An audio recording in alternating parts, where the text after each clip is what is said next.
2 weeks ago, the Middle East again erupted, and Israel was forced to defend herself against the persistent and ongoing barrage of rocket attacks by Hamas and other Palestinian extremists. Israel's successful military operation, Pillar of Defense, eliminated Hamas's top leaders and disabled several rocket launch sites, depleting Hamas's operational capabilities.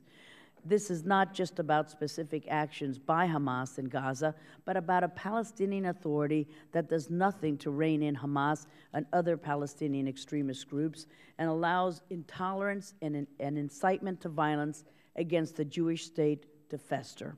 There have been public reports indicating that the Palestinian Authority has continued to pay the salaries of both Palestinian extremists in Israeli prisons and pledged to pay for Hamas's salaries if they were to enter into a power-sharing agreement with the PA. And today, as we know, Palestinian leader Abbas plans to exacerbate the problem by presenting his bid for a non-state membership at the United Nations instead of initiating direct talks with Israel in order to bring long-lasting peace to the region. What will the day after the vote look like? There must be consequences for Ramallah's rejectionism and continued irresponsibility.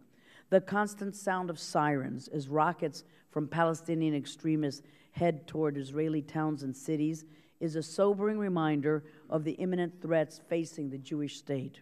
Israel is surrounded by rogue regimes and terrorist organizations that wish to wipe her off the map. Fortunately, the United States and Israel have collaborated in developing the Iron Dome anti-missile system, which saved so many lives during the recent attacks. I would be interested in hearing from our witnesses their thoughts on if and how this successful model can be replicated with other critical regional allies, such as Jordan, for future cooperative activities. We face serious challenges region-wide, from Iran's pursuit of nuclear weapons capabilities to the ongoing violence in Syria to transitions region-wide. The central questions I hope our witnesses will address in their testimony: what now? Where do we go from here? Hamas has a lot of weapons left in its arsenal and intends to rearm, with Iran providing weapons to be smuggled through the Sinai. The Egyptian government has yet to crack down on arms smuggling through the Sinai or crack down on the use of Sinai as a sanctuary for violent Palestinian extremist groups to launch rockets at Israel. Yet the administration seemed to go out of its way to praise the Morsi government for making the ceasefire agreement happen. According to news reports, administration officials indicated off the record that President Obama was investing heavily in Morsi and views him as someone with whom the U.S. could do business. Of course, then Morsi immediately engaged in a massive domestic power grab, claiming virtually unlimited powers. What steps should the Congress take to hold the Morsi government accountable for its actions? What further conditions should be placed on U.S. political, economic, and military support to Egypt? For example, 1 month after our embassy in Cairo was attacked without any adequate protection from Egyptian authorities, the Obama administration requested a transfer of $450 million in cash assistance to Egypt. This was met by strong congressional opposition, but what more can we do? Earlier this year, the Obama administration decided to send economic aid to the Palestinians over congressional objections. This included the use of taxpayer funds for such dubious projects as Cash for Work in Gaza, scholarship for Palestinian students, office refurbishments and improvements to the PA agencies and ministries. In the last 3 years alone, the United States has provided over $2 billion in U.S. assistance to the Palestinians.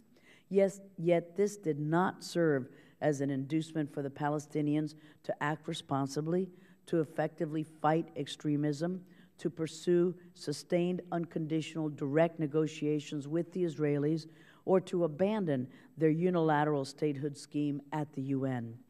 At a time when our own economic situation is in dire straits, should the U.S. be helping the Palestinians rebuild their economy and providing them with millions in hard-earned U.S. taxpayer dollars, while Palestinian extremists embrace violence and undermine the peace process?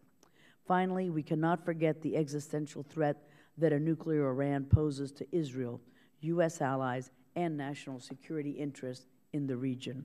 I'm deeply concerned that the administration's foolish embrace of yet another round of negotiations will only embolden the Iranian regime.